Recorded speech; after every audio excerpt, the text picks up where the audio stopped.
My guest at this time is Nile Gardiner. He is the director of the Margaret Thatcher Center for Freedom at the Heritage Foundation in Washington. He also served as an assistant to former Prime Minister Thatcher following her years as Prime Minister of the United Kingdom. We want to get his reaction today in response to current British Prime Minister Theresa May announcing she won't be holding that title much longer. In fact, she says June 7th will be the day that she resigns. She says, very frankly, that she's tried 3 times and failed 3 times to get a Brexit deal through Parliament, and she recognizes now that it's time for new leadership. And Niall, thanks very much for being with us. It's my pleasure. Thank you very much.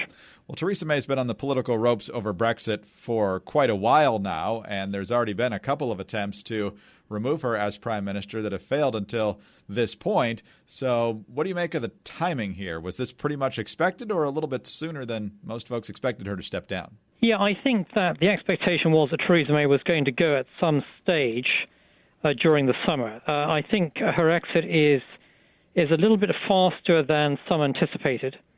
So without a doubt, Theresa May tried desperately to cling on to power at any cost, but eventually she was forced out by her own party, and she faced the possibility of another vote of no confidence in her leadership within the Conservative Party as a result of the 1922 Committee of Backbench MPs considering a change to the Conservative Party constitution. So the pressure was dramatically on her, combined with the fact that the European parliamentary elections, which are taking place right now, are expected to be an absolute disaster for the ruling Conservatives. In fact, the Conservatives are expected to get less than 10% of the vote. They may end up with no European MEPs at all, and that would have been a huge humiliation, actually, for Theresa May. So I think she jumped before she was really pushed out. You mentioned that her own party is essentially the one forcing her out. Is it because of how she wants to do Brexit or just the way she's presenting it? Why do they want their own party leader gone? Yeah, I think that the main reason is that Theresa May has failed to deliver on Brexit. She has also been seen, I think, within the Conservative Party as incredibly weak in her dealings with the European Union. And I think also the final straw, undoubtedly, was her suggestion that she would allow Parliament a vote on a second Brexit referendum, which was seen as a complete and utter betrayal of every single promise she had made before. And the idea of Britain actually voting again on Brexit after the British people had emphatically voted for Brexit in 2016, that was too much to stomach, I think, for most Conservative Party members and members of Parliament who wanted her out. Why didn't they like how she was approaching the deal? I've heard you talk about this before, about that her plan wasn't exactly, or in some cases not even close to what the British people voted for in 2016. What was she trying to get accomplished, and how did that compare to what the Brexit vote expected to happen? The EU withdrawal agreement, as it's known, the agreement between the British government and the European Union, is in many ways a very bad deal. It doesn't, for example, guarantee that Britain is able to exit the EU customs union. What that means is that Britain would not be able to sign its own free trade agreements.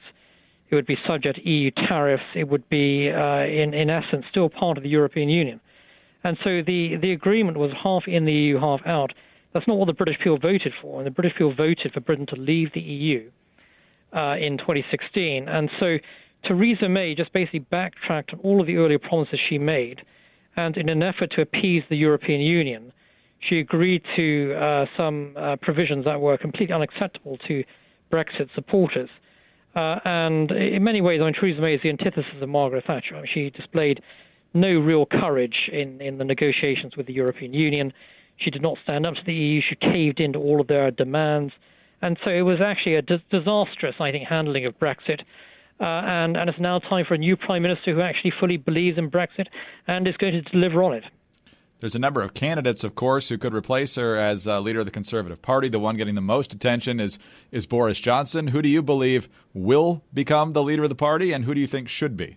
Yeah, I think that Boris Johnson is the clear front runner to replace Theresa May. Every poll of Conservative Party members shows that he's in front. Now, the big issue for Johnson, of course, is to get enough MPs, members of Parliament, to support his candidacy. And the early rounds of voting, which starts actually on June 10th, that's very soon, the early rounds actually are just among MPs until just 2 candidates are left, and those 2 candidates face a postal ballot of all 125,000 Conservative Party members. And you know, the winner of that becomes the leader of the Conservative Party, and then automatically the Prime Minister. So the stakes are very high. Johnson is certainly way out in front right now, but you know, it's a big field of candidates. You'll probably have about maybe 10, 15 people running at the end of the day.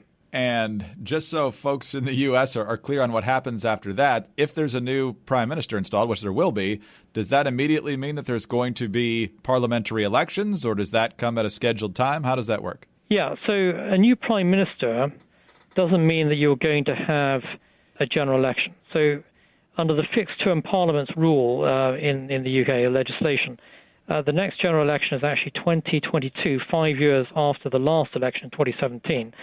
And so you're not going to have a general election this year or next year or in 2021 unless the government collapses.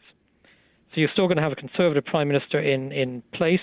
You're not going to have a general election until 2022. So whoever wins this election in July will become the Prime Minister and then can lead the party into the 2022 election.